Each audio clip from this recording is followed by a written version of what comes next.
Snagit is so much more than just a screen capture program. I've used it over the years to write curriculum for my computer classes, step-by-step instructionals, and most of the videos you see on the Brush Up Video tab on my website have all been recorded using Snagit. Now I'm going to use a website that has one of my most favorite products on the planet. Let's get started. I'm going to click on the Launch button, make sure it's all in one, and then choose Capture. The crosshairs appear, and you also see bouncing directional arrows. A scrolling capture is used when you want to capture an entire website or a very large document and more.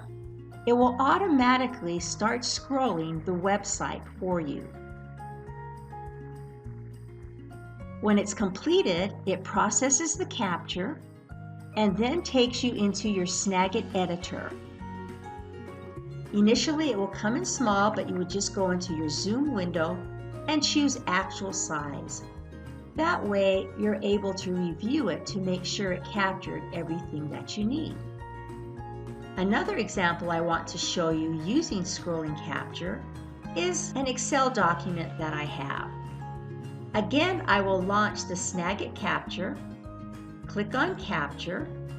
This time I'm going to use the diagonal arrow, which will capture the entire scrolling area of my spreadsheet.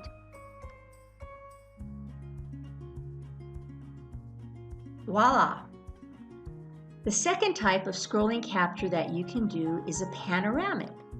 The difference is the panoramic allows you to define the area and the size of the capture. I'm going to scroll down to where I want this to start. I'm going to click on Capture, but this time I'm going to define the area. And it doesn't have to be a full screen because I'm going to manually scroll. Here's the panoramic capture button. I'm going to click on that. When I'm ready, I will click on Start. Now, after I click on Start, I want you to notice in this area there will be a mini preview window. I have to use my scroll box to capture it, and you have to scroll down slowly and carefully. You don't want any hiccups here. I'm going to end it right about there. I can always crop out the bottom. There's the preview, and now I'm clicking on Stop. It will process the capture and then take me into my Snagit editor. Once you're in Snagit editor, let me just zoom up a bit, actual size. I can take advantage of the many tools to enhance what I've captured. If you haven't used Snagit before, be sure to go to techsmith.com and download a free trial version.